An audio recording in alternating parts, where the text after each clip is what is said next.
Well, good afternoon, everyone. It is my privilege to welcome you to this landmark gathering, the first U.S.-ASEAN summit hosted by the United States. This reflects my personal commitment and the national commitment of the United States to a strong and enduring partnership with your 10 nations individually and to Southeast Asia as one region, as one community, ASEAN.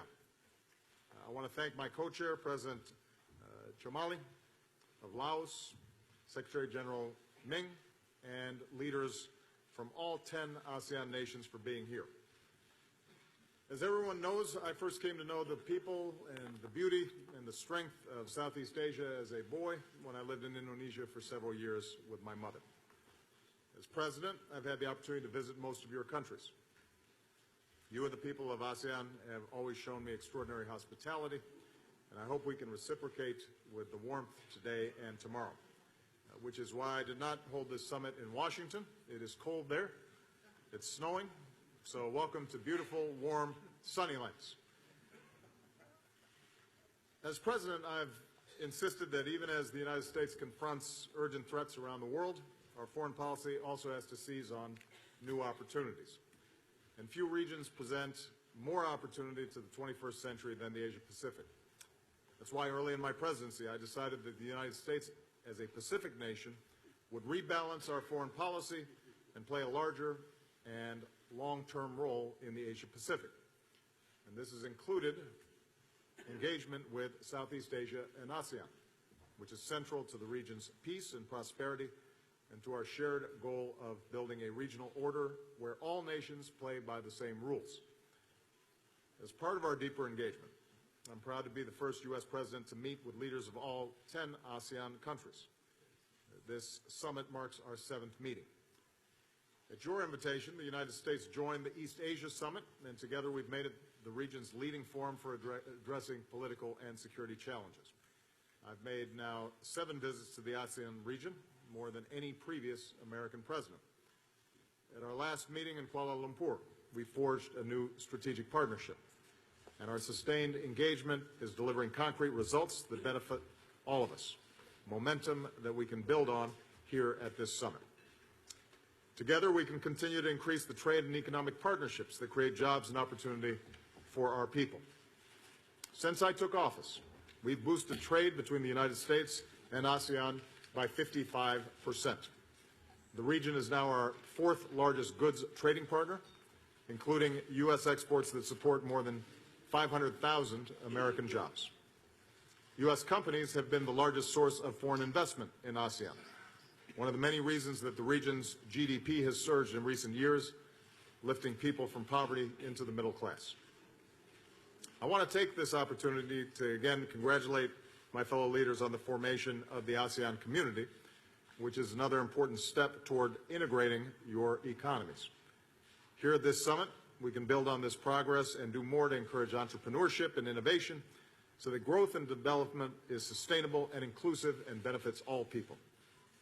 Together, we can also continue to increase our security cooperation to meet shared challenges. In recent years, the United States has increased our maritime security assistance to our allies and partners in the region, improving our mutual capabilities to protect lawful commerce and to respond to humanitarian crisis.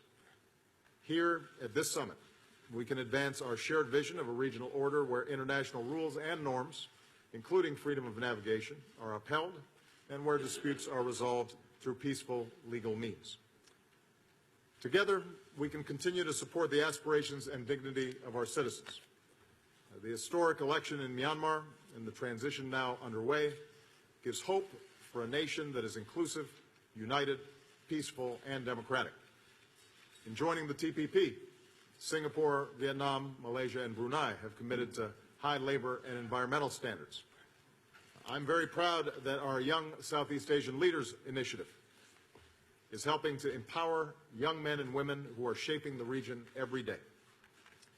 As you know, I've held a number of town hall meetings with these remarkable young people. And their idealism, their courage, their willingness to work for the future that they believe in should all give us hope. As leaders, we have to answer their aspirations. And here at the summit, we can reaffirm that strong, prosperous, and inclusive societies require good governance, rule of law, accountable institutions, vibrant civil societies, and upholding human rights. Finally, together, we can continue to do more around the world to meet transnational challenges that no one nation can meet alone.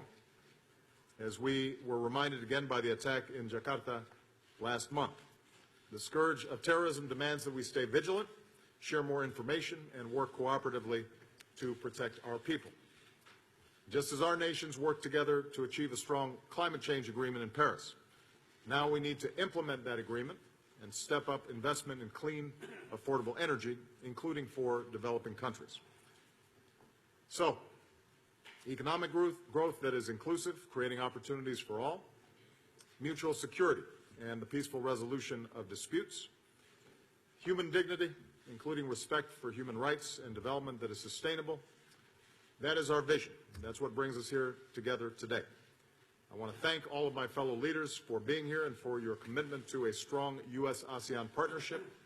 And given the extraordinary progress that we've achieved together these past 7 years, I'm confident that we can continue our momentum at this summit. With that, I want to invite President Chumali to say a few words as well. Mr. President.